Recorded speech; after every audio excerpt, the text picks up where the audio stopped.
This is a Mind of Mansion special report. I am here with Jim Coventry talking about the winner and loser, the big winner, the big loser from each team post NFL draft for fantasy football, for dynasty leagues, for best ball, for seasonal leagues.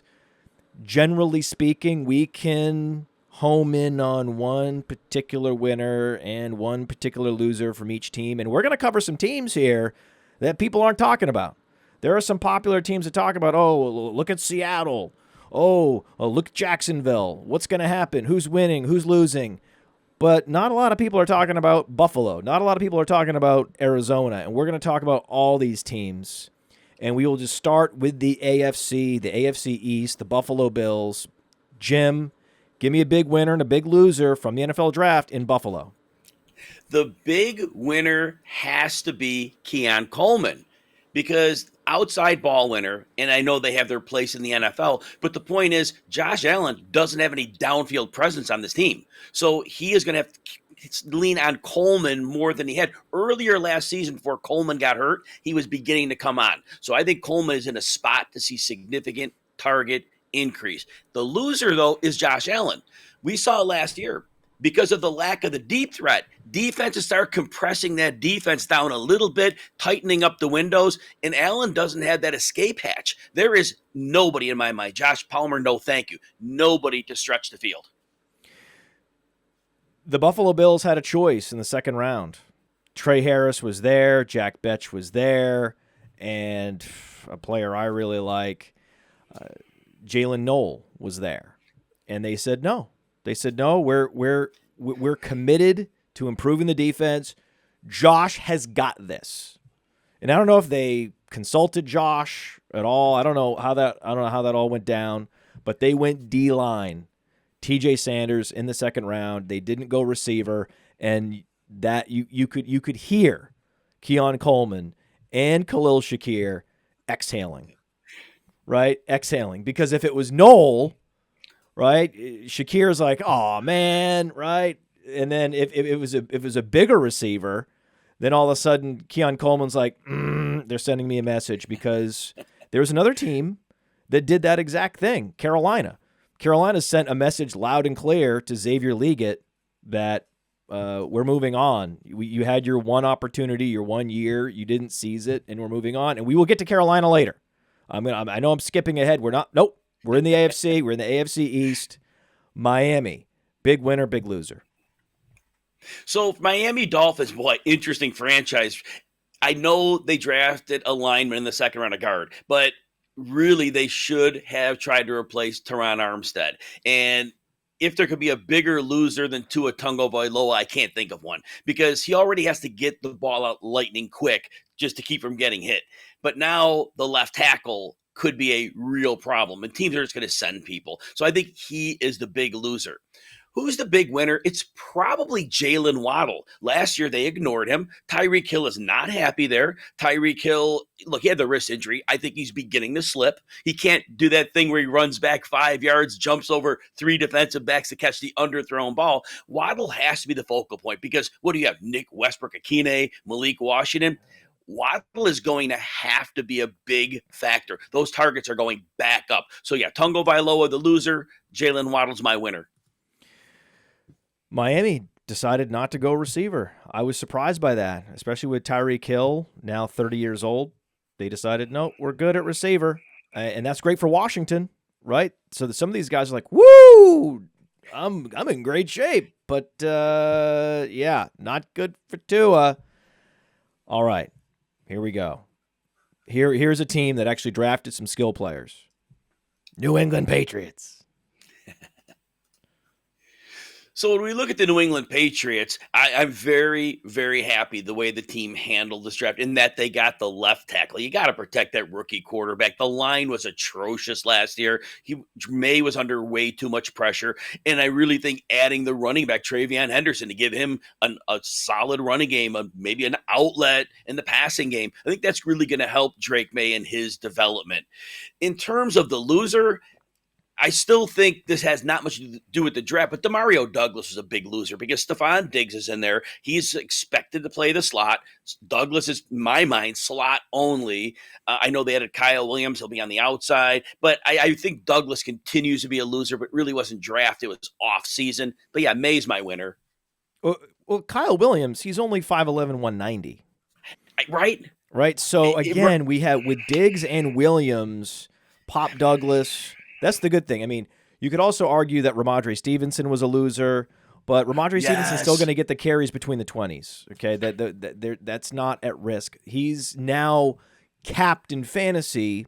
His upside is capped because he won't be getting the same target share out of the backfield. So in that way, Stevenson lost.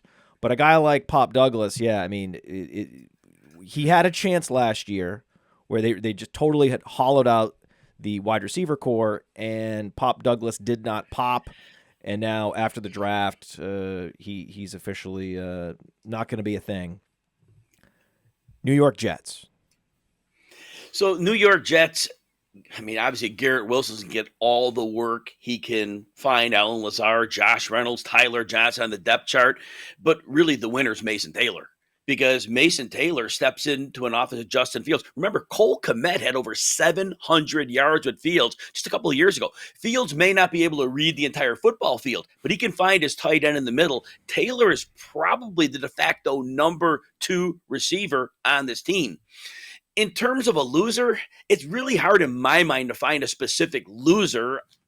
The running back room is what it was. Certainly Garrett Wilson's not losing, and Justin Fields isn't. I struggle to find a loser, Matt.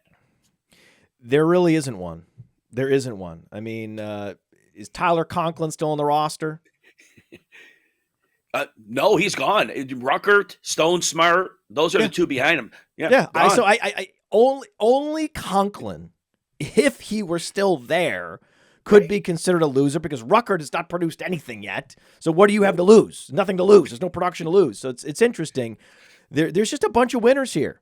There's a bunch of winners. I think that the one argument you could make is that only upgrading the tight end position, they did the bare minimum for Justin Fields. That would be it. But otherwise, you're right. This is a nice spot. And Breece Hall, he avoided competition, as did Braylon Allen. It was up in the air whether the Jets were going to go back to running back, and they didn't, especially after like dangling Breece Hall in trade talks, right, making him available. But he survives, and Breece Hall probably won't be a Jet for much longer, but at least for this year, he's in great shape. Baltimore Ravens.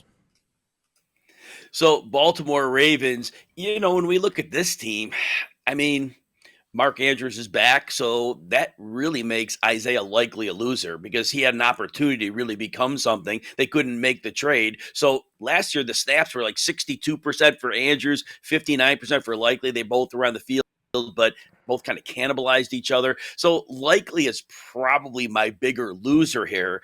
In terms of a winner, again, the depth chart kind of is as it is. But I will say this, a possible winner is Keaton Mitchell.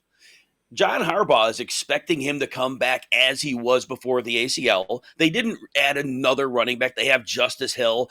Keaton Mitchell may have won because they added another ancillary running back. It could have been a situation. So I think maybe Mitchell is a winner. I think he's going to do something this year. Oh, that's right. There's a lot of depth running backs on teams that didn't draft a running back in the NFL draft that are ecstatic. Like their wives and families took them out for dinner. They're like, we're good. We still have jobs. Like, Daddy still has a career. I love it. Keaton Mitchell runs a 4.37. He is going to be a very interesting situational player, third down back. He's going to have some boom weeks. He is someone that you could potentially think about drafting late in best ball only. You can never imagine starting a guy like that, but taking over for Justice Hill, being a best ball option, very much in Keaton Mitchell's range of outcomes. Okay. Steelers. Pittsburgh Steelers, boy, I tell you what, I really am glad they didn't make that move and go for another bad quarterback in the first round like they did with Kenny Pickett. So good move there. The winner here, it's really hard to find a winner because I think that they're set with 2 receivers deep. That's it. 2 running backs deep. Pat Friermuth has no real target competition. The winner is Mason Rudolph probably because he probably, as of now, has a job. I hope he doesn't in 1 month or 2 months. But as of today, it would be horrible. But yes, he would have Metcalf and Pickens and Friermuth and Warren out of the backfield, which would be a nice stable of players. But please don't do that to us. The loser, I guess, would be Jaylen Warren because he was hopeful to have that lead job. We knew he wouldn't have it. We knew they would get a bigger back. But this probably with the draft capital, that really puts Warren in the same spot he was in with Najee Harris. Oh, boy.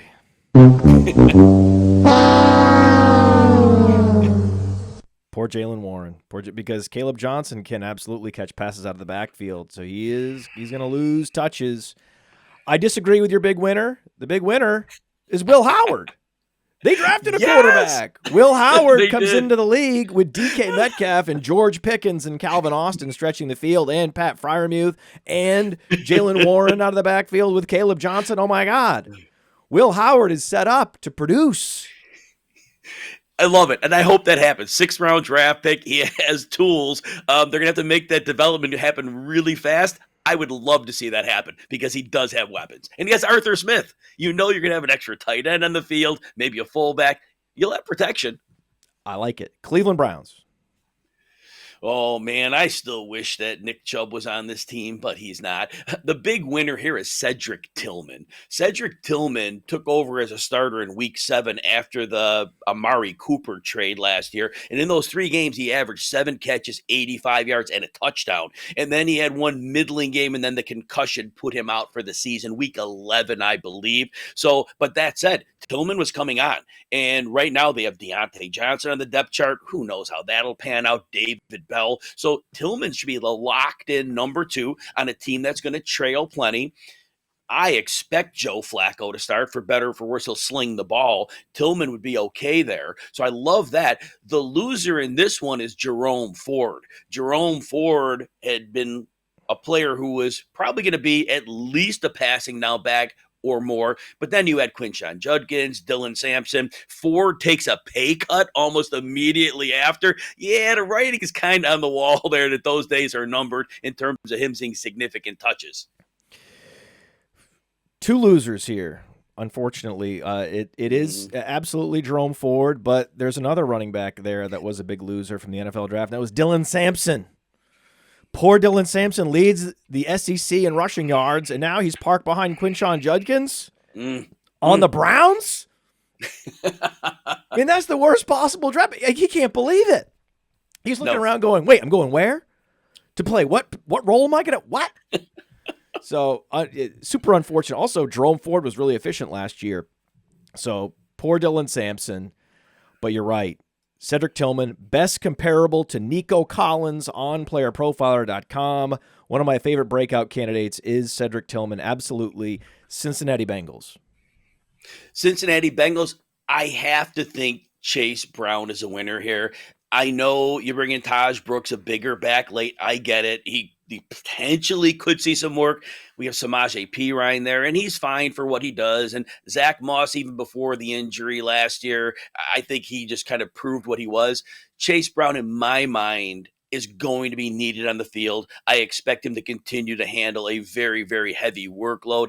In terms of the losers, again, I just don't know that there is a loser, because Chase and Higgins are alone with Yoshi Voss, and Gesicki is in his role kind of alone. I don't know there's a loser here. There really isn't. Burrow has great weapons. T. Higgins didn't get any competition behind him for targets. That was the one danger with T. Higgins, is would they draft a receiver that could command some of those targets, could cannibalize some of those targets, especially a big body. That didn't happen. Chase Brown gets a between-the-tackles grinder who's going to take the carries between the 20s that weren't giving him big fantasy points anyway. So it's all lining up perfectly. I think there's a double winner here. I think Chase Brown's a winner, but also Taj Brooks. Because Taj Brooks is in a position to score a lot of touchdowns, potentially. There's a lot of fantasy points scored in Cincinnati, and you can feed families. And so Chase Brown and Taj Brooks can sit down at that table, and they can both eat. Yeah, there's no doubt. And I love how you frame that this defense is going to be brutal again. And that's good. We love that for fantasy. And you always talk about the narrow, touch distribution. This is very narrow. And Brooks will get a hand in this. And like you said, some goal line work. Yeah, sign me up for that as well. It's an excellent call. Houston Texans. The Houston Texans, boy, who has to be? The whole draft. Is anybody a bigger winner than C.J. Stroud? Huge. Right? Oh, my gosh. Eventually he'll get Tank Dell back, whether it's 2026 or not, fine, whatever. You got Jaden Higgins, Jalen Noel, 1 year Christian Kirk, fine. Nice transition plan, whether they're going to start him or not over Noel right away. And, of course, Nico Collins. But now if Collins misses some time, they have bodies they could put in there. So I think that's fabulous. In terms of a loser, well, it probably would be Christian Kirk. Christian Kirk, he's been productive when healthy. And now with Jalen Noel, third round 15th pick of the round, it could push Kirk pretty quickly. So Kirk could be the loser here. Right, Kirk is now the 4th best wide receiver on his team.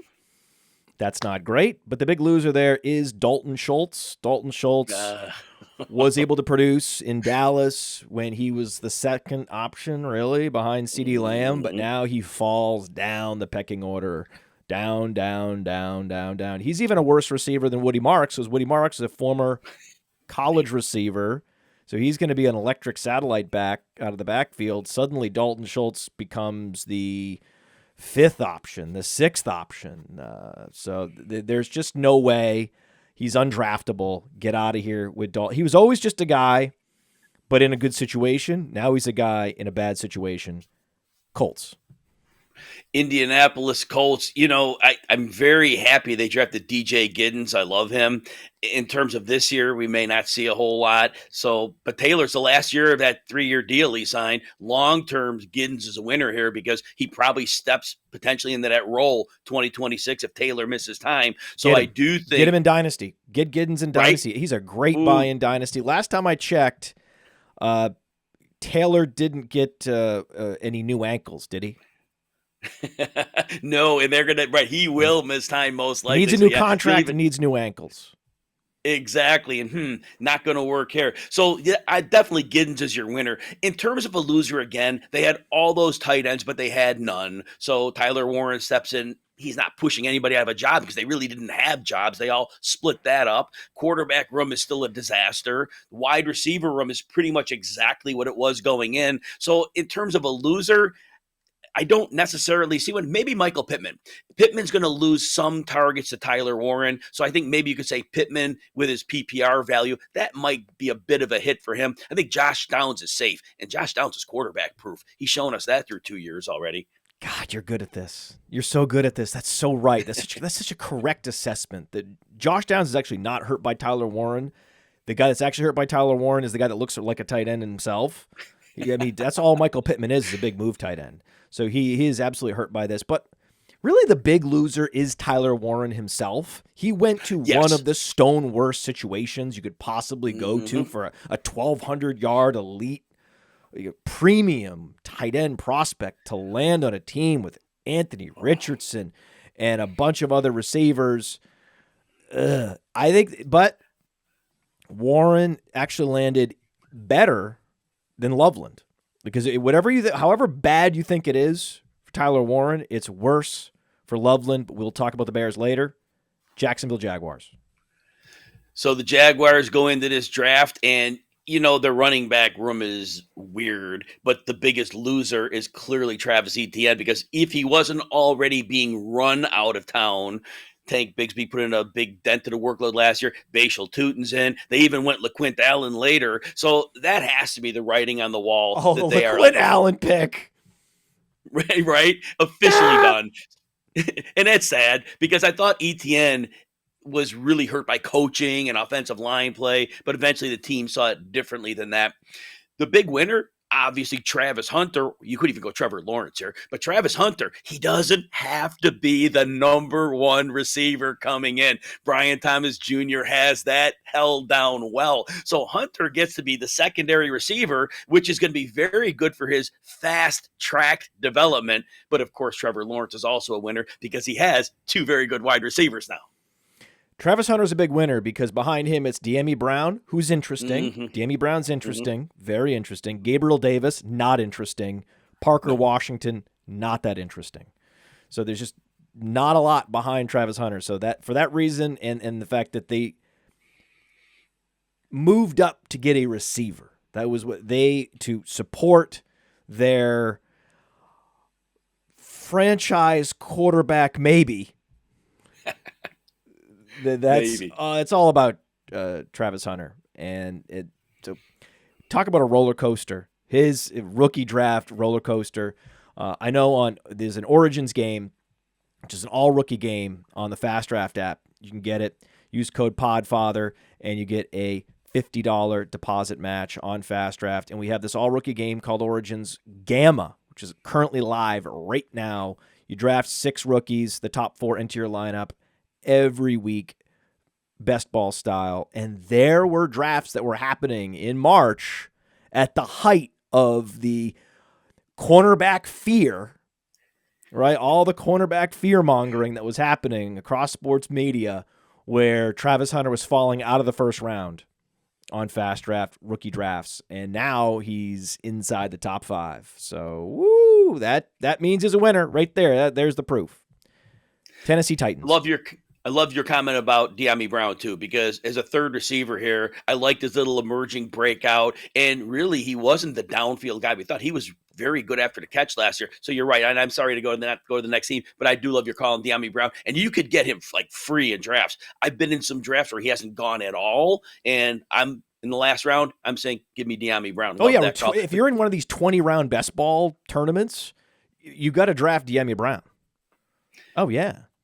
Exactly correct. So you asked about the Tennessee Titans, and Calvin Ridley is a big winner here. He's aging, but he is by so far the number one receiver. And I know they like Alec Iomanor maybe to be an X receiver. They're going to work him into that and others, and I get that. But Ridley is going to be so reliable for Cam Ward. It's going to be a place where he feels safe throwing the ball regularly. Ridley's a big winner. Tyler Lockett, please. Been done for a couple of years in stages. The loser in this one, that's a tough one for me because I really don't. Pollard and Spears are still going to share the backfield. I don't see anything there. Chigakonkwo, Gunnar Helm. Maybe Gunnar Helm there. Maybe Chigakonkwo's a loser if they're not going to use him as a weapon. I really thought that Okonkwo could be that number 2 option in the passing game. I don't know what their plans for Helm are. So that makes it tougher. So Okonkwo is probably the loser right now. Yeah, it's Okonkwo. The athleticism, the dynamism, the potential touchdown equity there for Okonkwo was always intriguing, never delivered. Calvin Ridley is 30 years old. Right. And he could have his second best season ever. It's a pretty low bar, right? He only has one season with more than 1,017 yards. But he had a top 10 EPX on Player Profiler, explosive play rating. So he still has the juice. He now has a quarterback. Not a lot of competition for targets. Love the call with Calvin Ridley. Let's go. Moving on. Wow, we're going fast. This is great. We're making some incredible progress going down the board here. We have closed out the AFC South. We're on to the AFC West, Denver Broncos. The Denver Broncos had such a wonderful offseason. Adding to that defense is going to be even better this year. They have a very good offensive line. In terms of skill position, so excited for our winner, RJ Harvey. Look, the weight, maybe he's not a 3. Maybe he's not a 3-down full-time back, but he's going to be close. And he has Sean Payton scheming him up, finding running lanes for him, some design passes. This is going to be a beautiful spot because we love the weapons that they have. Evan Ingram, the Joker now in that offense, like that. In terms of a loser, this is, again, a tough one because I think this is a very narrow team. if there's a loser, it would be the combination of Jaleel McLaughlin and Audric Estime, because good luck seeing the few touches you're going to get. And they might have had some depending on the running back they added, but we knew they would add a running back. Running the wide receiver room, Sutton and Mims, and then everybody else from there. Ingram, the clear tight end. I don't know there's a loser here, Matt, besides those two backup running backs. Yeah, just Jaleel McLaughlin. Jaleel McLaughlin had some potential there, but R.J. Harvey has that dynamism out of the backfield. He's best comparable to Chase Brown, runs the 4-4. So Audric Estime is still going to get some carries between the tackles. It's really going to be Jaleel McLaughlin that's going to be starved for touches there in Denver. What's next? Kansas City. The Kansas City Chiefs. Long term, I'll think Jalen Royals will be a winner there. But this year, it's going to be tight. Xavier Worthy. I don't know what Rashee Rice's legal situation will be. According to the court system in Texas, they can't even look at a situation until July. There's some statute they have. Hollywood Brown. So Royals doesn't have a path right now. But look, anything can happen. But long term, yeah, I love Jalen Royals. You can get him in the slot. You can get him outside. Mahomes can definitely utilize that speed. Very excited for him long term. In terms of the loser, there's another winner, though. I really think Isaiah Pacheco is a huge winner here, too, because Brashard Smith is going to have like a little bit of a role, but Pacheco, that hard running downhill style, I still think he's okay here. Thank you for saying that, by the way. I know that Brashard Smith is technically a winner because he went to the Kansas City Chiefs and he can play the McKinnon role, and that's great, especially for a late-round pick. I mean, that's a winner. But the real winner is Pacheco because they could have gone to a true all-purpose back. Had they even drafted a Taj Brooks, that would have been a death knell for Isaiah Pacheco. But that they only went satellite back tells you that it's going to be Pacheco, the Pacheco show. He didn't suffer a major knee reconstruction, a major knee tear that requires a reconstruction. He just broke his leg. It looked gruesome, but that's just one of those things where he didn't have his strength all the way back because he had to keep the weight off for most of the season. He comes back. He's not going to have full strength, but he's at full strength. No lingering issues from the injury from last year. He's going to be all systems go. This was a guy that was getting drafted in the third round of fantasy drafts last year. Not a lot has changed. Go get Pacheco. I like his value. In this Flex 4 game on Fast Draft, you draft 6 guys, the top 4 into your lineup, any running back, wide receiver, tight end. Pacheco's going at the end of drafts, and I love the upside with him. That's exactly the perfect call, and you stressed it. The ADP last year, I was out on him where he was going because of his injury potential. He runs so violently. But this year, your cost is super cheap for a running back who could see 15 touches a game in this offense. So love that call, Matt. And there's really not much of a loser. There really isn't. I mean, you're looking down the lineup. I guess you could say it's Marquise Brown because Jalen Royals could just be better than him right away. Jalen Royals does run the 4-4. He's comparable to Michael Gallup in a good way.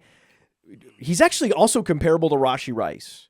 And so I'm really looking forward to the Royals, Rice, Worthy 3 receiver sets at some point in the future. He went 4th round from Utah State. So anytime you get a small school guy going 4th round, he is certainly an upgrade on guys like Sky Moore. Kansas City's track record drafting wide receivers is not great. But again, they did hit on Rashee Rice, and Jalen Royals does absolutely feel like a hit. What about the Las Vegas Raiders? Oh, the Raiders. You got to love that franchise. Ashton Genty has no competition. Raheem Mostert, like 33, I believe now, and we saw the cliff hit last year. And sincerely, I want no part of Mr. McCormick after those couple little shots he had, fine, whatever. There's no competition here. So Ashton Genty for volume could not have found a better spot.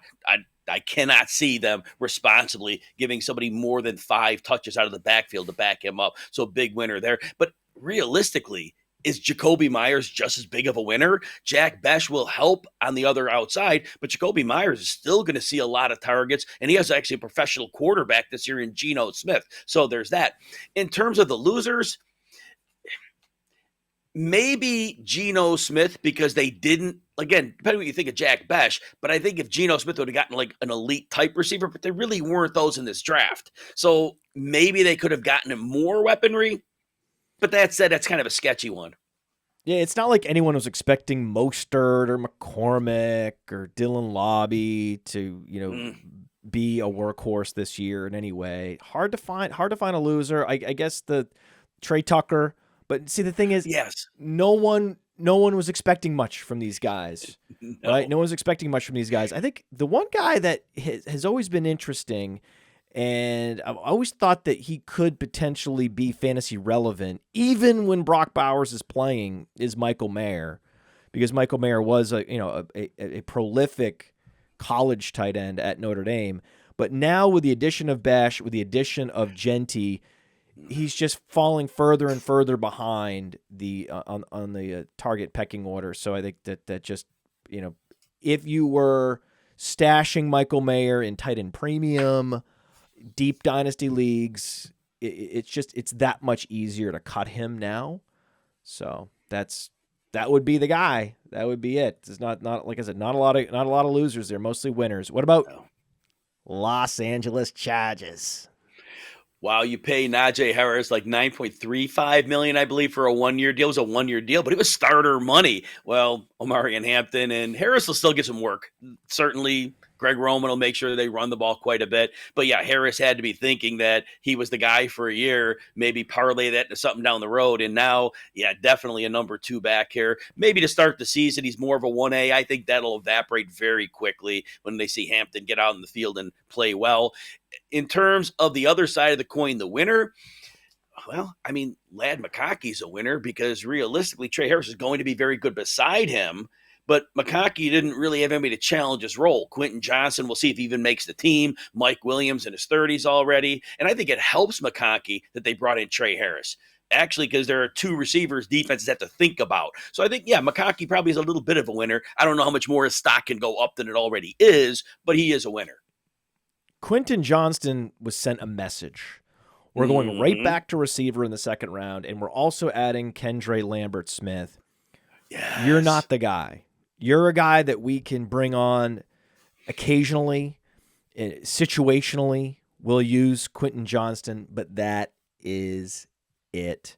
And a quiet winner there in Los Angeles, Oronde Gadsden II. Nice move, tight end. He's the type of guy where you could see he was really productive. He just had that bad injury in his junior year, which held him back. Otherwise, he would have had 3 straight 900 receiving yard seasons at Syracuse, which is incredibly impressed. I'm impressed, right? Who's not impressed by that? So there's just not a lot there. We're talking about Conklin. We're talking about Disley. We're talking about guys that, everyone in fantasy is ready to move on from Hayden Hurst and everyone else. And this offense, I mean, that's the thing. If you're Gadsden and you land on one of these offenses that has a great offensive line and a franchise quarterback and weaponry on all levels now that they've added to Marion Hampton, and you land in the room, the tight end room in this case, that has the least talent, well, you have to feel like you're a winner. So even though he was drafted later, I think there's a real argument that, he could move up. And even in year 1, I expect him to outproduce a guy like Harold Fannin, who, is going to be behind David Njoku, and you can't project to have nearly as much share of the offense, and an offense that you don't even want a share of in Cleveland. You want to be part of this Los Angeles Chargers offense. And Matt, while you mentioned David Njoku, I just want to remember a couple of years ago when Flacco played that partial season, just remember the target share and the production Njoku had. I don't know how long Flacco starts. I assume he will, but that connection is great. So it's a good point talking about Harold Fannin not being a winner, because if that connection continues with Njoku, that production could be high. And I just wanted to point that out for I people mean, you're who are not going to say fading Fannon's a Njoku. loser when Dylan Sampson goes there and Jerome Ford Right. is completely buried, and Jerome Ford's checking his phone, and he's just eventually turning it off, and everyone's like, what's wrong? He's like, I don't want to talk about it. Right. So there are a bunch of losers in Cleveland, but Harold Fannin is also one of them. Man, he would love to switch places with Rondé Gadsden. 100% on that. And the Gadsden call, he really could be a playmaker for Herbert. And we'll see if they trail up. Their defense, they didn't add enough talent. And I hope their defense stays kind of middling because I want to see them pass more. Because if Harbaugh has it his way, the defense plays well and they don't get enough of running the ball. Run. But I hope that doesn't happen. Right. We're on to the NFC, Dallas Cowboys. Yeah, the Dallas Cowboys, I tell you, a big winner is Jalen Tolbert. They really didn't add anything of consequence here. And Tolbert, they're right. Dallas all in last year. That went well. There were 4 games last year when Tolbert had 6 or more targets. 3 of those games, he had at least 82 yards. In the 4th game, he scored. So when he was given some level of opportunity, he produced. But remember, Prescott didn't play a lot of that season. Prescott's back. Tolbert has no real competition. Dallas might be decent on defense. They're going to have to throw the ball. And I know Ferguson's probably the de facto number 2, but Tolbert's going to see his share of work. So I think Tolbert is a winner here. In terms of the losers, maybe it's Prescott. They didn't give him more help. Yeah. I think they could have given him a lot more help here. Yeah. I think another winner is Phil Maffa. Phil Maffa, yes. I mean, if you're a big bruising grinder back and the only guy ahead of you is a dusty Javonte Williams on what could be at least an above average scoring offense with some touchdown equity, Phil Maffa is in nice shape. I kind of like it for him. Jaden Blue certainly also, he's teed up and he has an every down profile actually for a smaller back. You see James Cook, you see Kyron Williams. There's a number of these smaller backs that are getting workhorse touches. So Blue also a winner, but I like to go even deeper just to make sure that we're highlighting a guy like Phil Maffa. If he makes the team, if he makes the 53-man roster, you got to watch out. So if he's good enough to supplant Miles Sanders and or Javonte Williams in training camp, you need to look out because there's a guy that can actually carry the mail all day and then especially in the red zone. Very interesting player. Very smart late pick by Dallas. When you talk about Jaden Blue, I won't make this long. These smaller-ish backs, they're going to do okay in today's NFL. Matt, the linebacker position gets lighter and lighter by the decade. I did a study on this over 10-year increments of time. The linebackers are small. You don't have these big thundering hitting linebackers anymore. And also, last year, it was the most I've seen 2 linebackers on the field. Basically, you can block the defensive front now because you don't have 3 and 4 linebackers. You often have 2. So these smaller backs aren't taking the massive shots. They're getting better blocking because there's fewer people to block. So I do think these players that we saw as smaller, don't frame it that way anymore. Things are changing. And I think that's why running back injuries were largely down last year. I've never heard that. And that was one of the more insightful things anyone has ever said on this show. I have an article dropping in July on this. Yeah, I have an article dropping in July. You blew my mind. I mean, I was wondering why these running backs are not getting injured, and you're like, hey, the linebackers are 20 pounds lighter. Of course they're not getting injured anymore. And there's less of them on the field. Unreal, man. Yes, they're getting tackled by more defensive backs and light linebackers, so of course there's less torque on their body, fewer injuries. New York Giants. Yeah, it's always fun to talk about the Giants, isn't it? When we get to the Giants, first of all, the big loser is Tyrone Tracy. But I think he already was on the block for that. If you remember, Matt, before the bye last year, Tracy was seeing close to full-time duties, 15 or so carries a game. And then after the bye, he had 9 or 10 carries, I believe 3 of his last 7 games. So they were scaling him back. And then you bring Cam Skadaboo in. So the writing's kind of on the wall here that Skadaboo has every opportunity to be at least the early down back, and Tracy now being probably rightfully cast as a secondary, which it's a nice little combo they have there. And in terms of losers, again, this is a team where at receiver, they pretty much have the group they went in with. They have a 3 receiver set there. Russell Wilson is whatever he is. He has the same options he would have had. Theo Johnson didn't really have. Thomas Fidone got added late, so I don't think he gets hurt here.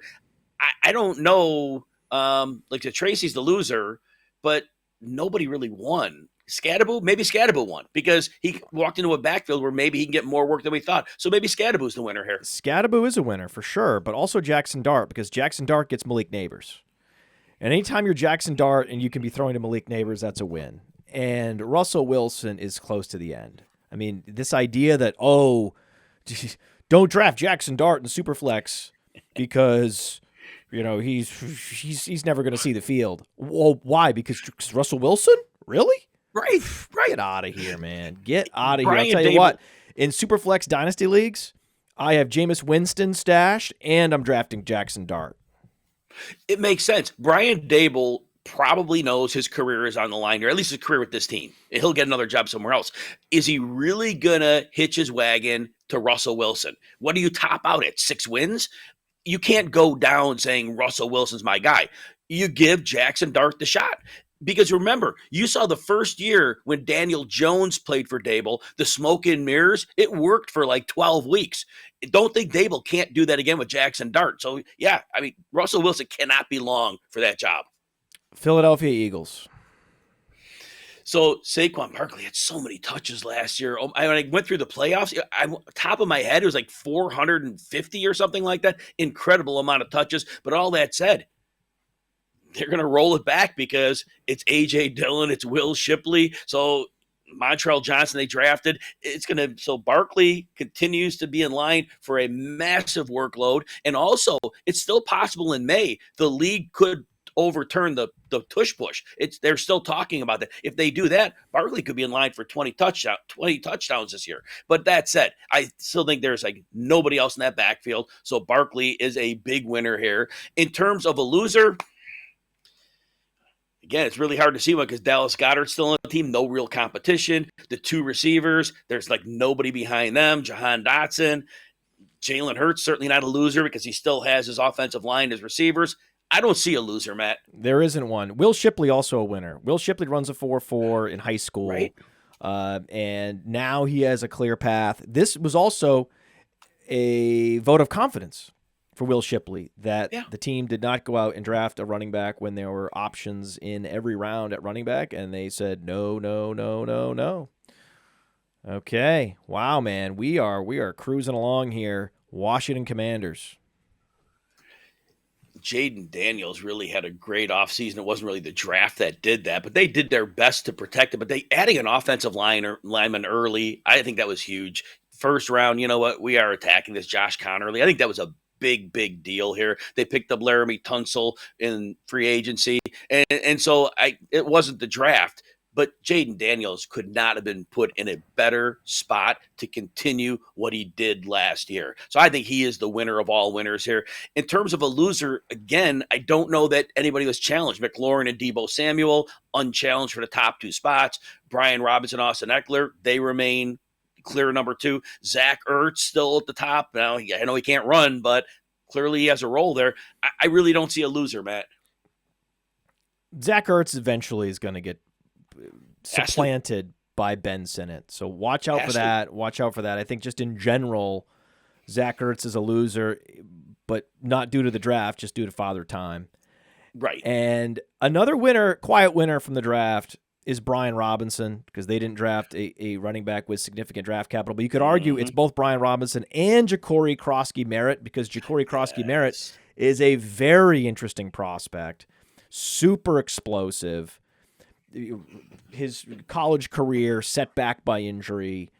He is a guy to monitor. He's one of, if not the number 1 running back to just keep your eye on in training camp, because we're talking about Austin Eckler, who is very close to the end, Jeremy McNichols, who is just a guy, and even Brian Robinson himself. Brian Robinson is set up to score a bunch of touchdowns this year, but Krosky-Merritt is in a great position, but I want to see how he is responding. If he gets any buzz in training camp, my goodness, I'm going to be drafting the heck out of him in deep leagues. Yeah, there's no question there. Great call on that, because that backfield is very, very easy to move up that depth chart very fast. Yeah, a lot, very dynamic backfield depending on how Austin Eckler looks in camp. There's a lot of things can happen. A lot of things could break for or against. What about the Chicago Bears? The Chicago Bears. So DeAndre Swift, as of right now, is a massive winner. I mean, nobody saw this. This guy's running pure, man. I mean, bring a Kyle Monaghan late in the draft, maybe get some early downward, but Swift right now, I mean, clearly they are giving him that job. Now there's buzz. J.K. Dobbins could get brought in. I know a lot of people are wish casting Nick Chubb there. Don't know what they'll do, but as of today, right, is there any bigger winner than DeAndre Swift? You bring in Ben Johnson. You totally revamp the interior offensive line. 2 good receivers. Defenses have to worry about the pass. So, look, Swift wasn't great with the Eagles a couple of years ago, but he showed with volume he was a high floor play, and he'll remain a high floor play. The big loser here, come on, it's tough for me. It's tough for me. You want Colson Loveland? Colson Loveland's a loser for sure. Because he's behind Cole Kmet, and Cole Kmet is a two-way tight end that is a premium player. Like, and he is not just for fantasy football. Like for fantasy football, he has weeks, sure. Like he has some upside, great. But for the NFL, they highly value players, two-way tight ends like Cole Kmet. So this idea they're just going to quickly move on from Cole Kmet, I think that is wish casting 100%. And there's just a lot of target competition that is not going anywhere in DJ Moore and Rome Odunze.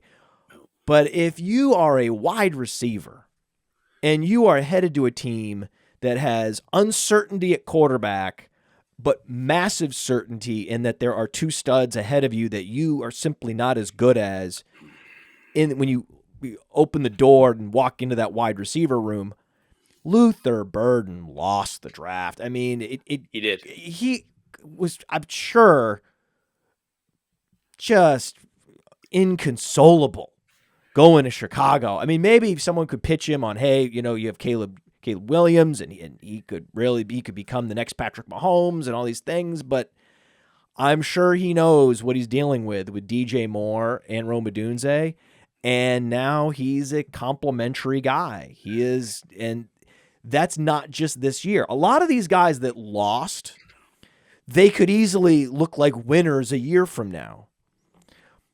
Like we talked about with Tyler Warren. Things could change dramatically. New quarterback in Indianapolis. Michael Pittman is no longer on the team, and suddenly Tyler Warren looks great. Luther Burden III, he is doomed for years in Chicago. Yeah, it is not a good situation. And if you think about it, we know the Bears are going to have to probably pass a lot. I think the defense is at best average. They're going to have to throw, but we already know they bring in Colson Loveland with the 10th pick. We know Ben Johnson's already made the comp to Sam Laporta. We know he loves to move his tight ends around and weaponize them. So Loveland will be in the plans with those 2 receivers. And like you said, where's there room for Burden? And the answer is probably not at all. And you go back, and not sure Ben Johnson will replicate what he did in Detroit, but we saw the tight ends on the field. Like Brock Wright was on the field 49% of the time. So there aren't always 3 receiver sets out there. And so that even hurts Burden as well.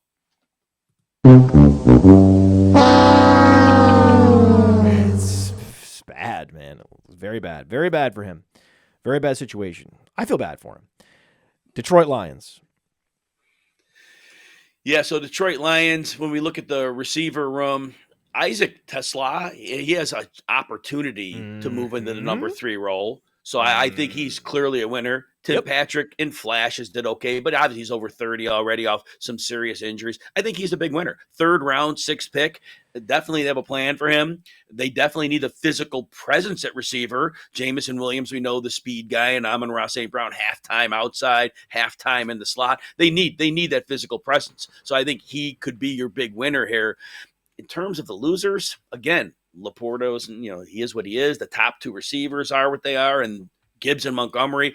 I don't think there's a loser here. There really isn't a loser. We'll assign a second winner. Underreported winner, Hendon Hooker.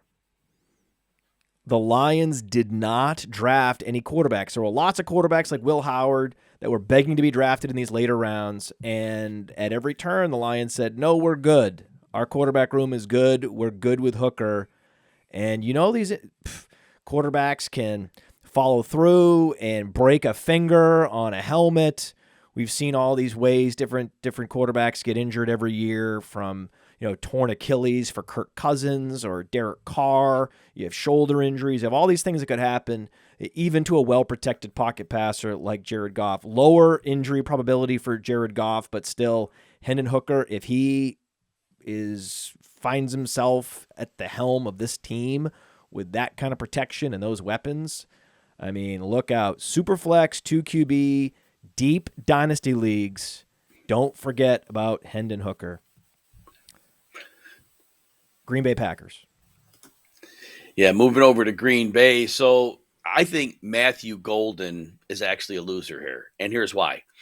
First of all, Jordan Love, since a couple games in the second half of 2023, he's not a good downfield passer. And what Green Bay realized last year after their bye, they don't want to put the team on his shoulders. They went to a power running team. Jordan Love averaged 27 pass attempts in the second half of the season last year. That's not much. And Jaden Reese is going to get some, and Tucker Kraft's going to get some. I don't know Romeo Dobbs' ultimate role because Savion Williams gets drafted. I think when Dobbs complained and he had that one game sit down last year, I think maybe at some point. But one of those would be the ball winner on the outside. Well, that leaves Golden with a quarterback who, again, I don't trust him throwing downfield. And then certainly Golden could do more than that, but they have other receivers doing those same functions that are underneath and intermediate. So the path for targets to me is a bit problematic. The winner, if there is one in this, I would have to say Josh Jacobs really has no additional competition. No, Jim, you know who it is. Who? Marshawn Lloyd. Brent, that's the player I was going to bring up next. If he comes in healthy this year and he can stay out of the training room, then yes, then he becomes a clear complimentary back because you can't overwork Josh Jacobs. Last year they gave him a lot of work. They were sprinkling in second and third backs, Chris Brooks, Emmanuel Wilson. So you're right. If Lloyd is healthy, you're right. He's an absolute winner. Oh, yeah. And he's 220 pounds, man. I mean, sometimes Right. I'm like, wait, this guy's 220 pounds. This guy's for real. This guy could be an every down player if given opportunity. Even though the linebackers are getting smaller, there's still no way that running backs will maintain the same level of health they did last year. We only had one running back out of the top 25 in fantasy points per game that missed more than 3 games. That is going to revert back to the mean somewhat. So you know that one or two of these bell cows is going to go down. And if you happen to have the handcuff for that particular guy, that is going to be the clearest, easiest path to make the fantasy playoffs, is to just have that guy that happens to go down early in the season with the clear backup. There aren't that many clear handcuffs where, okay, if James Cook goes down, we know it's going to be Ray Davis. If Josh Jacobs goes down, we know it's going to be Marshawn Lloyd. What about Minnesota Vikings? So in Minnesota, and I still believe that Aaron Rodgers is hoping to go there because he doesn't want to go to Pittsburgh. He's going to get hit there. There's play action with downfield deep shots, which means you hold the ball longer. He doesn't want to go there. He wants to go to Minnesota. Offensive line, the coaching staff, Kevin O'Connell, will scheme it out fast to his top receivers, so we'll see what happens there. But in terms of the draft itself, there really wasn't a lot of shaking going on here. Ty Felton, though, I love the speed.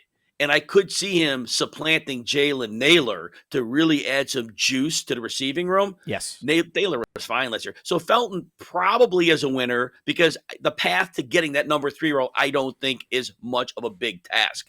In terms of losers, and it's not even that high of a bar to be better than Jordan Addison. Jordan Addison's a very nice possession receiver, was a prolific college player, but Felton has more juice. If he excels at the finer details, then there is a lower bar than on most teams to seize that number 2 job. It's not like Jordan Addison has run away with it in recent years. So, yeah, I think that Ty Felton, it's not the greatest place to go because he is behind Jefferson, he is behind Addison, he is behind Hawkinson. It's not great, but it could have been worse. It's one of those, hey, could have been worse for Ty Felton. Yes. And so then we kind of said the loser. The loser then is probably Naylor, for sure Naylor, because he's the first one, the first domino that's going to fall there. Right, and I think also Jordan Addison to a degree where they didn't have many picks and they didn't need a receiver. So to go receiver in the third round, Jordan Addison's like, what are you doing? So I can see that. Now, NFC South, Atlanta Falcons. Yeah, the Atlanta Falcons, it's fun. Well, we kind of knew at least they wouldn't be taking a skill position player in the first round this year, so at least we kind of had that one covered. They did that the last, 4 years running, so we have that. In terms of this, there wasn't much movement. Obviously, Algier is still the backup, and there really is no shakeup in the receiver room, and McLeod is still your number 3. So realistically, it's really hard to find a winner or a loser. We knew Bijan Robinson wasn't going to be challenged and bringing in a third back. So honestly, it's very hard to see winners and losers here, Matt. Maybe Darnell Mooney's a winner because he's still the clear number 2, but I don't think this team's going to throw the ball a whole lot. So maybe he is the winner because he's unchallenged. But loser, it's very hard for me to find one. Yeah, Michael Penix, a slight loser because they didn't really upgrade the receiving game at all. The weapons, still Mooney, who is a field stretcher, not a traditional like number 2. And then you're down to Ray McLeod at number 3. So it falls off quickly at receiver. So they could have used some receiver depth for Michael Penix, especially if there's an injury. If there's an injury to Drake London, it doesn't look good for Michael Penix at all. Algier's a winner. Algier was in danger, right? There was a lot of running backs they could have brought in, and Algier would have been like, when camp starts. And that didn't happen. So Algier, he skates by. Good for him. Carolina Panthers. Yeah, in Carolina, so Ted McMillan gets drafted with the 8th pick overall, and it couldn't be much of a easier way to be the number 1 on the depth chart. Like you said earlier, Xavier Leggett, his days are numbered. He's going to play on the outside. I struggle to think Bryce Young has the arm strength to get the ball to a ball winner anyway consistently, but McMillan will get moved around. So McMillan is going to see volume. Adam Thielen, 35 now, and I know he had a good rapport with Bryce Young, but how do you not get McMillan to at least 120 targets as a rookie, and maybe that number goes a little higher? I know they didn't pass a lot last year, but their defense is going to be bad, so they're probably going to have to. I have to think McMillan walked into one of the easiest depth charts to see massive targets. The loser, I have to think, is Chuba Hubbard. They paid him last year, and I know they only gave Rico Dowdle a small 1-year contract, but they brought Trevor Etienne in, and ultimately, competition's competition. And so I do think Chuba Hubbard, although I hope he hangs on to the role, it's a lot of bodies back there now to have to worry about somebody cutting into that workload. Yeah, it was almost like a bit of an insult for them to draft Trevor Etienne after signing Rico Dowdle, knowing Jonathan Brooks would be back in 2026 probably. So you could look at Trevor Etienne as Jonathan Brooks' insurance and just, go forward being all in on Chuba Hubbard. The one thing I will say is Hubbard was at the draft. The team sent Hubbard to the draft to announce. So that to me sends an extra signal. It's just a little data point that he showed up in looking great, dressed to the nines, announces the pick. He is one of their team leaders now, and so I'm actually not as worried. Trevor Etienne landing there was like, hey, there were situations where Trevor Etienne could have landed. But I think it's a quiet bad landing spot because Jonathan Brooks is not dead yet. And you know that Etienne's not going to get many touches behind Dowdle and Hubbard this year, and then he's going to have to deal with Jonathan Brooks. So I think that he's also on a team that doesn't score a lot. So you could imagine Etienne talking to his agent after he gets drafted going, damn it, really? Also, if you're a 4th-round pick, you could go anywhere. You could end up on a contender. He could have ended up in Kansas City. He could have ended up in so many places that would have been so fun where Carolina, not it. for Trevor Etienne. New Orleans Saints. So the winner here, I have to think, is Devin Neal. They take him in the 6th round. Kendre Miller, I think they've got to be past him already. That's right. Alvin Kamara is eventually going to not just get a million carries a week. I mean, his underlying broken tackle rate, yards after contact have been very bad the last 2 years. That's going to continue to slide down. Neal has a clear shot to some work. Jordan Mims got a little work last year, nothing enough to be convincing. So I think Neal at least has an opportunity to do something here. So I like him as a winner. In terms of the loser, realistically, there's a 2-man receiving room with Brandon Cooks. Juwan Johnson's the tight end and not much else there. The Bird drafted a blocker later. Derek Carr is a loser, but maybe he's the winner because he wants to get out of there, but good luck being useful anywhere. So in terms of an actual loser, I probably don't have one. Yeah, path to touches for Devin Neal, very clear, very straightforward. In the fast draft, all-rookie game, the Origins Gamma tournament, Devin Neal went at player 30. That was after Dylan Sampson, who projects to get very few touches in year 1, after Jalen Royals, after some players that are more stash players. So it's interesting to see when some of these guys that have a path to produce in year 1 go after more stash players on Origins, because it's all about this year in this Origins game. So Devin Neal looks like a value there. We're moving on. Wow, we're crushing it. We're almost done. We only have 5 teams to go. Tampa. So this is interesting, Matt. I could give you the winner and the loser, but we could flip them and say the loser and the winner because we don't know yet. Emeka Egbuka, we get him in there in the 1st round. But then Jalen McMillan, 3rd round pick last year, but very, very productive. It's touchdown heavy, I get it, when they needed him down the stretch. So they come into camp. All right, so now the guy that's proven something, and he was a 3rd round pick, the 1st round pick who we definitely attacked in the draft, one of them is going to come out and probably be ahead of the other on the depth chart. But there are so many worlds here. They could split because Evans and Godwin obviously are the clear target winners here. So I don't know right now who's the winner and who's the loser. I assume draft capital says Ibuka's the winner and McMillan's the loser. Do you see it differently? The team clearly can read a calendar and knows these players' birthdays. Okay? So they know that Chris Godwin, dealing with a litany of lower body injuries, 29 years old. Mike Evans, 31 years old. They're looking at the future, and that's why they drafted Emeka Egbuka. So maybe Jalen McMillan regresses some this year, but that doesn't mean it's over for him in Dynasty by any means. Right. So of course not. It is these guys did not land great. Like Emeka Egbuka did not land great. Jalen McMillan is not happy for this year. But for Dynasty, it's a different story. So, yes, for Emeka Egbuka, he's likely being overdrafted on Origins right now because it's for 2025. But in true Dynasty leagues, Egbuka and McMillan are on a path to get continued targets with Baker Mayfield for years to come. Another winner is Sean Tucker. All teams were in the market for running backs. Every single one.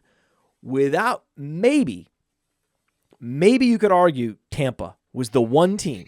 Even Los Angeles, the Rams drafted a running back in Jarquez Hunter. Maybe you could argue before the draft, the Buccaneers were the one team that was fully set at running back because we know the team liked Sean Tucker. But just because they say they like a player, just like Carolina said they liked Xavier Leggett, well, guess what happens, right? So Sean Tucker was validated by the NFL draft. Matt, as you say that, Rachaad White, the last 3 weeks were his lowest snap counts of the season. Week 17, 27 snaps, down to 17 in the game against New Orleans. They needed to win. And then in the wild card game, another 17 snaps. But his touches, he had a total of 10 touches in his last 3 games. So it looked like they were actively phasing him out. Now, that didn't result in the Sean Tucker increase, but in camp this year, would you be surprised for a minute if Sean Tucker, who had one more touch than White in those 3, moved well ahead of Rachaad White? Well, he's not going to move well ahead, but this is a dynasty sleeper. This is where when you're creating your taxi squad in these big dynasty rosters, Sean Tucker is a guy you want to be targeting at the end of startups, and you want to stash him. We're moving on to the Arizona Cardinals. Yeah, the Arizona Cardinals. Marvin Harrison is a big winner. Now, I'm hoping he has a big improvement. They use him better this year. They were using him on too many deep routes last year. They need to get him schemed up, get the ball in his hands, let him run. But they didn't attack the wide receiver room. Michael Wilson. Wait. No way. Did you really think, did you go into this draft worried about Marvin Harrison Jr.'s position on the team? Not worried, but no target competition. If they brought in a competent number two, he would have stayed at 119 targets. Because look, McBride had 140-something targets last year. McBride is like the number one. McBride's their number two. Right, but I'm saying another one. If they added another, like I thought they would try to replace Michael Wilson. And if they did, even if you cut 10 targets out of Marvin Harrison, it's 10 targets. Even if it was that. So that was my thought. So Michael Wilson definitely is exhaling. Yes. So I guess Wilson's the winner. I guess we should say Wilson's the winner. Well, they're both. I think they're both moderate winners. Even if they drafted a receiver in, say, 4th or 5th round, Michael Wilson is a solid player. A professional wide receiver would probably outplay them in camp anyway. I think the clear winner was Trey Benson. You're right. Yeah, Trey Benson was terrified. Like he and Marshawn Lloyd are like, I don't know. Like Blake Corum got the bad news. Right? These guys didn't get the bad news. If you're Ray Davis, you're just hoping to survive the draft and not get the bad news. And he survived. So that's also a signal that the Cardinals are like, hey, man, we saw enough. We like what we saw. We also like DJ Dallas and Michael Carter behind you. We feel like we're pretty good. We're good. We're going to continue investing in the defense. Keep up the good work, Trey. He's like, okay. I actually didn't think they'd add anybody. And I get what you're saying. And I know we can only take coach speak with a grain of salt. But I remember hearing in the offseason that they were confident that Benson would be almost like another number one. Like they said, Connor and Benson are number ones. Coach speak, of course. But they drafted I didn't hear that. You heard, wow, that's coach speak I missed. That's great coach speak. Yeah, I love that coach speak. Yeah, I typically fade coach speak, but if they're going to come out and say, if a team is going to come out and say, we have number ones, well, that's coach speak that I'm going to process and I'm going to factor in. So that was why I didn't put him as a loser, because I never thought for a minute after that comment. And again, I took that one comment, but I said, well, they're not adding a running back. So that's why I dismissed that way. That was my point of reference. No, I was a little bit worried about Trey Benson, just because, again, this running back class in 2025, so deep, so talented, and you just never knew. You never knew who was going to, reach in and get the short straw like Blake Corum, and it's like, oh, sorry, buddy. Like I thought, like moving on to the San Francisco 49ers, I was worried Isaac Garendo could get some serious competition. Like I could see them. I so could see the 49ers drafting Dylan Sampson and then it being a real competition with Garendo in camp. But they go and get Jordan James, and I'm like, okay, so I think Isaac Garendo's officially a winner, right? He has to be. The only thing that has to scare you is the voodoo that whenever the 49ers draft a running back later, he's better than the ones they draft earlier. But that's voodoo. So that has no real hold here. So you're right. Garendo is a big winner. Clear number two. Needs to stay healthy. McCaffrey, again, getting to that 30 mark and having missed time. So you're right. Garendo doesn't really have a whole lot to worry about here. He's in great shape here. In terms of a loser, realistically, the 3-receiver set was set. Their Kittle set. I don't really see a loser. Purdy still has there's not. weapons. Even Jordan James landed just fine. This was a good team to land on because you have an injury-prone running back at the top. If you're Jordan James, you're happy to be the number 3 if you can earn that job in camp for the San Francisco 49ers. So really, we're talking about multiple winners. So sometimes there's no losers. So we give 2 winners. I'll also say Juwan Jennings is a winner. Juwan Jennings could have been at risk. Now, he's a veteran who's a great run blocker, and the team trusts him. So he wasn't going to lose his job to a rookie, but it could have been a signal, right? It could have been a signal to even, Brandon Ayuk, Ricky Pearsall, hey, we're not happy with our receiver room, but they did. They had a lot of picks too. So when San Francisco has a lot of picks and then they go to Ayuk, Pearsall, and Jennings and say, we're pretty good. And it's also a signal that Brandon Ayuk is going to be a 49er. Because Brandon Ayuk, if they don't have him, they're going to have to roll with Demarcus Robinson, Jacob Cowing. And so that's all the more reason to believe that Brandon Ayuk will be a 49er, that they will resolve any disputes that are happening behind the scenes. And Ricky Pearsall and Juwan Jennings are teed up this year because the defense is even though they're investing in defense in the draft, this was a good draft to draft defensive line, draft edge rusher, but these are rookies, and I still think there's going to be time before they can turn this defense over. So in the meantime, good for Purdy, good for these receivers, good for Kittle, good for everybody. And Matt, you bring up a great point about the defense. This defense is in transition. They have lost some serious players. So this is unlike 49ers teams of old. They're going to have to score more than they've ever had, and that's going to be great for fantasy. If you are in a 2QB or Superflex league, Brock Purdy is a must target. If you're the type of person that doesn't want to take chances, and then he's a great number 2 quarterback. He's your great QB2. He's the perfect QB2. If you're like me and you like to have a nice solid QB1 and then take your chances at QB2, well, then a guy like Purdy is the perfect quarterback to post up and then know you can set it and forget it. So there's reliability there with Purdy with upside. So he could get to 20-plus fantasy points per game just by being prolific in comeback mode throughout the season. Seattle Seahawks. So the Seattle Seahawks, I'm not excited about Sam Darnold. Jalen Milroe is a massive winner here because that said, Darnold, when he was under pressure last year, I believe it was 5 touchdowns and 6 interceptions in the 7 games he faced against teams that could bring some semblance of pressure. He was great when there was no pressure. Well, he doesn't have Minnesota's offensive line anymore. Milroe is going to have an opportunity. Darnold's going to struggle here. So I think Milroe is a big winner. And if he gets his chance, who knows what'll happen, but at least he'll have that shot. In terms of a loser, what about another winner? Can we just do another winner? Let's do another. Yeah, I have another winner. There's not a lot of losers here. There's not a lot of losers. I think, a couple losers really are Damian Martinez lost not because of where he landed, but because of his draft capital. No one saw Damian Martinez falling that far. That's a bad sign. There's something that the NFL is not happy with. Something about his game, interview process, whatever it is. They're not fans.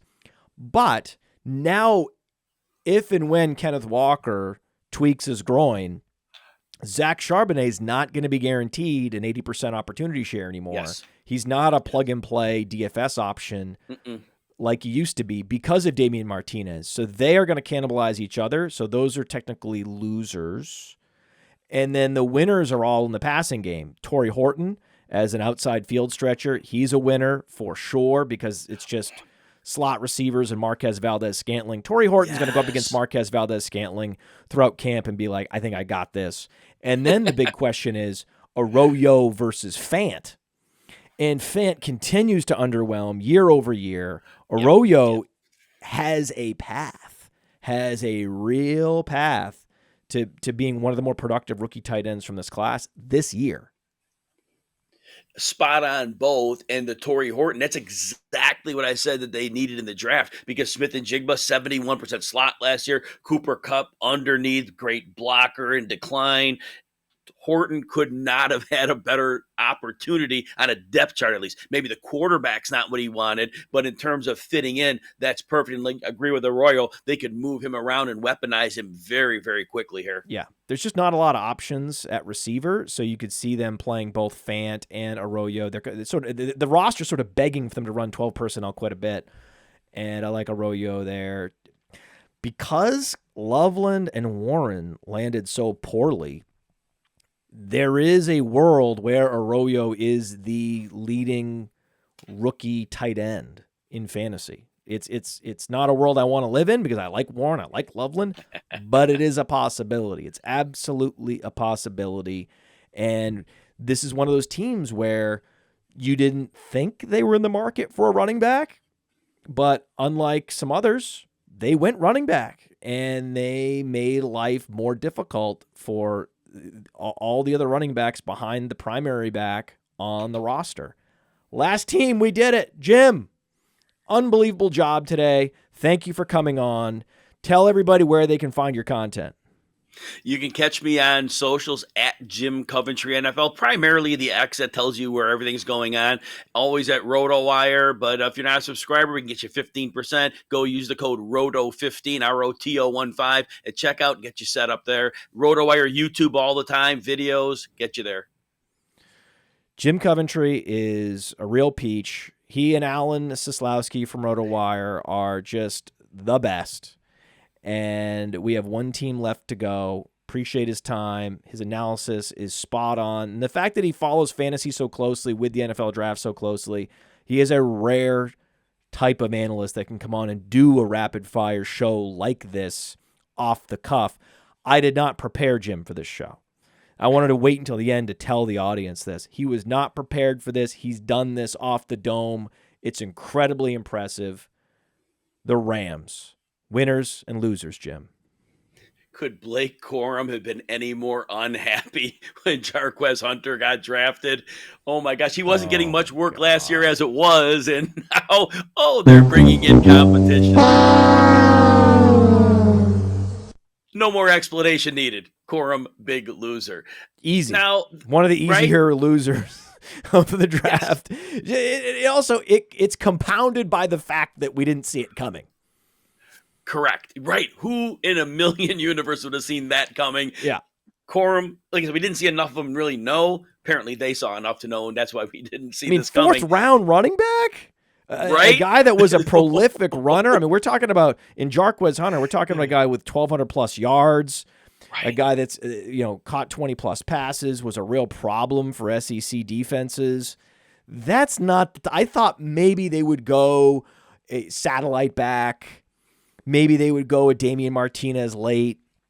But to go with an all-purpose back who's comparable to DeAndre Swift in the fourth round, ouch. My winner, Terrence Ferguson. Higbee, I get it. The last 3 games when he was healthy, he was very, very good. He even had that game in the wild card round where he got knocked out in the first quarter and put up starter numbers. But Terrence Ferguson gets to play for Sean McVay. He's a very good receiver. Higbee, it won't take long to move him out of the picture, I don't think. I know they love Higbee. I get that. Ferguson, this is a great opportunity. And even long-term, Devontae Adams, obviously an aging receiver, still probably play a couple years well. But Ferguson long-term, I even think short-term he'll be okay. I was very excited for Ferguson's landing spot. Ferguson's an athlete. I mean, look on Player Profiler. We're talking about 86th percentile speed, 87th percentile speed score, 90-plus percentile burst score. Athleticism is incredibly predictive at the tight end position, and he's got it. And it's a low bar there in Los Angeles. Ferguson had the second best athleticism score of any tight end in this class because he also has some size. He's not just a move tight end. So there's a lot to like with Ferguson, and then he got the draft capital to go early second round. He was the 14th pick in the second round. So there's a lot to like about Terrence Ferguson. He's the other guy. Besides Arroyo, he is the other sleeper to really exceed expectations this year. And I'm not, again, it's a long shot. It's probably going to be either Loveland or Warren as the leading receiver. But it's very possible that we get a sleeper tight end that exceeds expectations this year, and Ferguson looks like that guy. Jim, thank you very much. Until next time. I deeply appreciate you tuning in. And many ask, what can I do? What can I do to help support the hosts, the research they do, the production costs? Go to playerprofiler.com, Dynasty Deluxe, World Famous Draft Kit, Rankings, DFS Dominator, and of course, data analysis. Subscribe to any one of those, and you support all of us and take Player Profiler to the moon.